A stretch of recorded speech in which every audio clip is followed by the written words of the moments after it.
Olá! E se eu te dissesse que os segredos para a segurança financeira de hoje, na verdade, estão escondidos há mais de 8.000 anos, lá nas ruínas de uma cidade antiga? Hoje, a gente vai decifrar as tábuas de argila da Babilônia para descobrir a sabedoria atemporal do clássico de George S. Clason.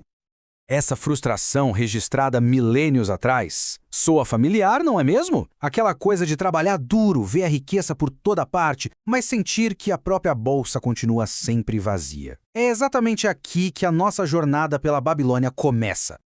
Então, vamos direto ao ponto, ao coração do problema. A Babilônia era tipo o centro da riqueza mundial, um lugar de pura opulência, de muito comércio. Mas, para muitos dos seus cidadãos mais trabalhadores, essa prosperidade toda parecia um sonho bem distante.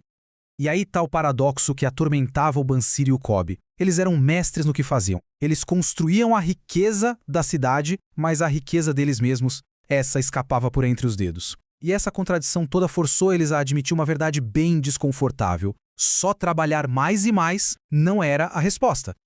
Essa pergunta é o ponto de virada da história toda. Eles percebem que, em vez de só trabalhar mais, eles precisam aprender os princípios da riqueza. E para isso eles vão procurar o homem que dominava esses princípios. Arcade, simplesmente o homem mais rico de toda a Babilônia. E aqui a história vira completamente. Em vez de focar na frustração, a gente vai para a solução. Arcade, que um dia foi tão pobre quanto eles, está prestes a compartilhar o segredo que mudou tudo para ele. Uma única lição que ele aprendeu com um agiota muito rico chamado Algamish. O Arcade revela que não se trata de mágica nem de sorte. É um princípio único, matemático e totalmente acessível para qualquer pessoa que esteja disposta a seguir. E aqui está. Não é uma fórmula complexa, nada disso. É uma fração simples, 1/10. Parece pouco, né? Mas segundo Arcade, essa é a semente de onde as maiores fortunas podem crescer. Então, o ponto crucial é este aqui. Antes de pagar o padeiro, o sapateiro ou qualquer outra pessoa, uma parte da renda tem que ser guardada para si mesmo. É uma mudança de perspectiva radical. A primeira pessoa a ser paga é o nosso próprio futuro.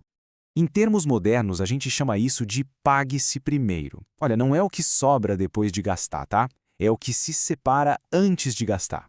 E essa grana não é para despesa imediata. É o capital inicial para construir o futuro. Mas guardar o dinheiro é só o primeiro passo, é só a semente. Para que essa semente se transforme numa árvore de riqueza, o Arcade ensinou um sistema completo de cultivo e, claro, de proteção. Vamos conhecer as leis do ouro. O que é genial aqui é como esses 4 passos formam um ciclo. Começa com a disciplina de guardar. Em seguida, o dinheiro que foi guardado começa a trabalhar, a gerar mais dinheiro, o que hoje a gente chama de juros compostos. O terceiro passo é a defesa, a gestão de risco, proteger esse patrimônio de maus conselhos e fraudes. E por fim, o motor de tudo isso é a nossa própria capacidade de ganhar mais. Não é só uma lista, percebe? É um ecossistema financeiro completo. Para ilustrar a importância dessas regras, o livro nos conta uma história que serve de alerta. É a história do próprio filho de Arcade, o Nômazir, que recebeu o ouro, mas ainda não tinha sabedoria para manter esse ouro. O Nômazir quebrou praticamente todas as regras. Ele buscou o ganho rápido e impossível, ouviu os conselhos errados e investiu sem ter conhecimento nenhum. O resultado? Perdeu tudo. Isso mostra de um jeito brilhante que riqueza sem sabedoria é passageira. E a jornada do Nômazir nos leva à lição mais profunda do livro. As regras são importantes, claro, mas a mentalidade por trás delas é o que realmente sustenta a prosperidade no longo prazo. O livro basicamente redefine o que a gente pensa sobre sorte.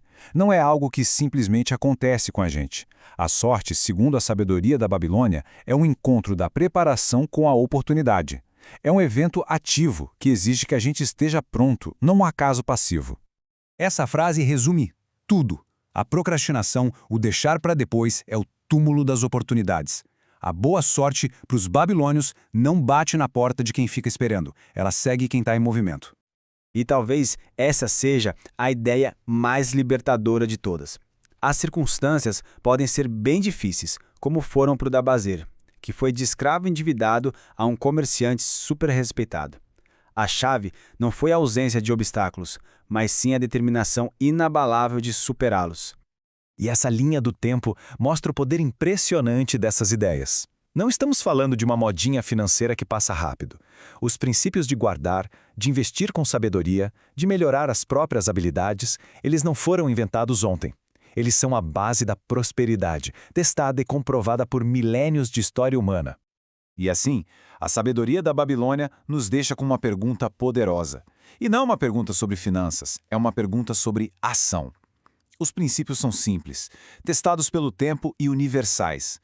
No final das contas, a única variável é a determinação de cada um para colocar tudo isso em prática.